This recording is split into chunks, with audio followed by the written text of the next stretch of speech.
Hello there, I'm Lady Loy and broadcasting out of the east of England.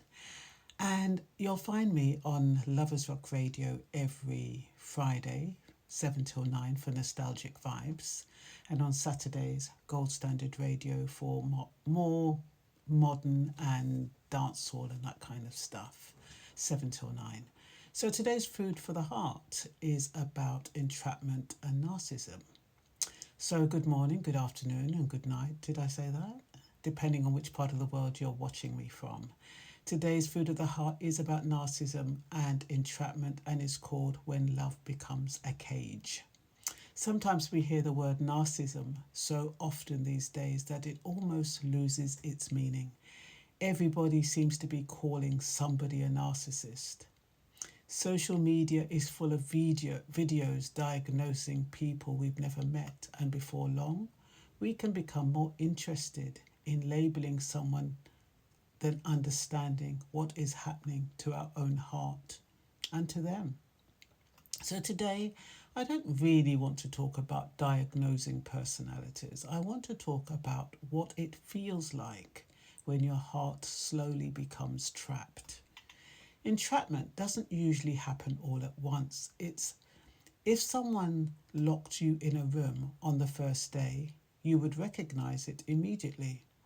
But emotional entrapment is much quieter than that. It often begins with small compromises, little adjustments, constantly explaining yourself, constantly trying to keep the peace, constantly wondering whether today will be a good day or a bad day. Before you realize it, you are spending more time managing somebody else's moods than living your own life. You stop asking what you think because you're too busy trying to predict what they're going to think. That is one of the saddest prisons there is because the bars cannot be seen.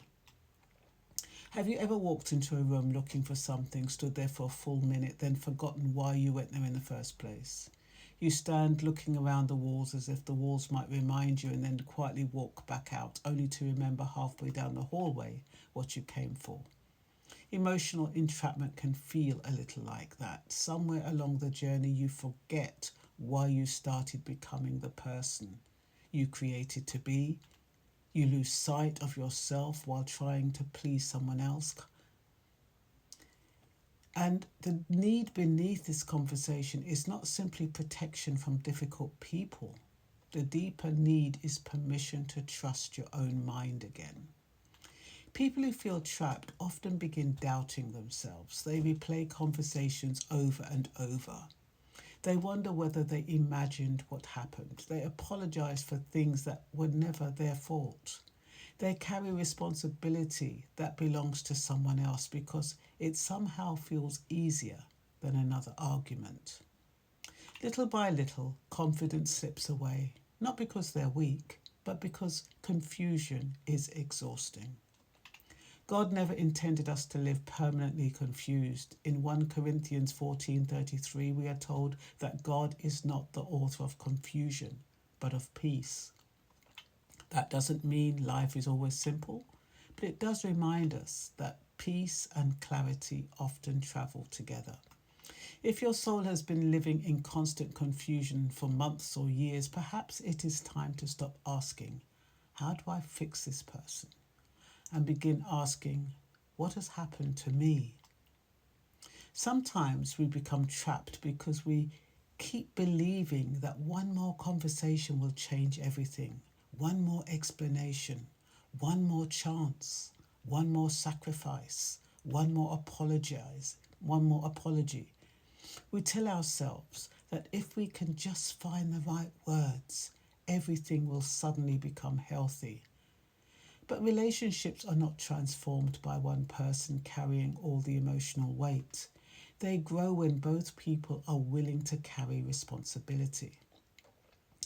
Think about the way we can spend 5 minutes looking everywhere for the television remote, lifting cushions, checking the kitchen table, peering underneath magazines, only to discover we've been holding it in our hand the whole time.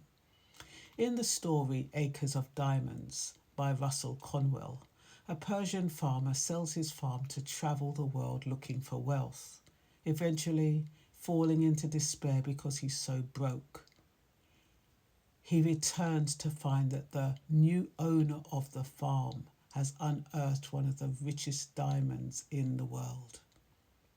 This is often called the greener pasture syndrome, when we believe what we want is somewhere else.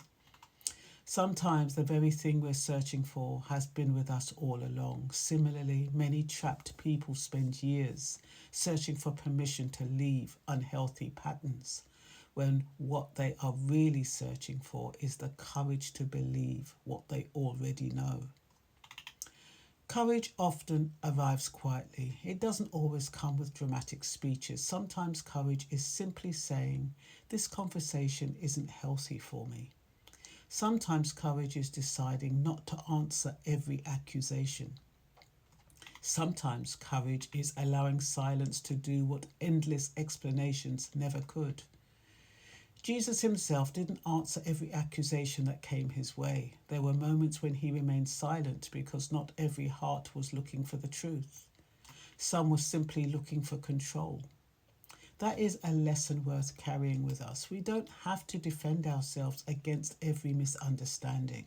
We don't have to win every argument to keep our dignity. Entrapment also feeds on isolation. People begin believing that nobody else would understand. They feel embarrassed that they've stayed so long, ashamed that they've missed the warning signs. Yet life has a way of teaching all of us lessons we never expected to learn. Wisdom rarely comes without experience. There is no shame in discovering something about people that you simply didn't know before. There is only growth. Have you ever put a bin liner into a kitchen bin, then dropped a load of food, and the very first thing you notice is that the bin liner wasn't in properly and everything lands in one corner instead of inside the bag? So frustrating. It's such an ordinary little moment, but it reminds us when we miss those small things. We all overlook something obvious now and then, so perhaps we should stop condemning ourselves because we didn't recognize manipulation straight away. Being trusting is not the same as being foolish. Kindness is not weakness. Compassion is not stupidity. The challenge is not to stop being kind. The challenge is to become wise enough to know where kindness belongs. I think that is why Jesus told his disciples to be wise as serpents and harmless as doves. He never asked us to choose between wisdom and kindness. He asked us to carry both together. If today's meal speaks to your heart, then perhaps the nourishment you need is the freedom to hear your own thoughts again. Perhaps you need to remember what made you laugh before life became so heavy. Perhaps you need to spend time with people who don't leave you feeling smaller every time you've been with them. Healthy relationships may not always be easy, but they should allow both people room to breathe, room to grow, room to disagree without fear, room to be human. And if you've spent a long time feeling trapped, don't expect your confidence to return overnight. Hearts recover much the same way bodies do after an illness. Strength, peace, trust return gradually, but it returns. The God who restores souls has never forgotten where yours is. You may have spent your years adapting yourself to fit somebody else's expectations, but heaven has never lost sight of the person you were created to be. And perhaps that is today's meal. You're not called to disappear so somebody else can feel important. You're called to live in freedom, dignity and peace that God always intended for his children. John 8:32 says, "You shall know the truth, and the truth shall set you free." Take care of yourselves in the meantime. Take care of each other until the next meal. And God bless you. And I hope this food or this meal landed in the right place for someone. So that's all for now. Have a wonderful day. I'm going to set off and start working and leave you with these thoughts. Please let me have your comments. I really appreciate them. And share it with other people who you think might benefit from it. Bye-bye.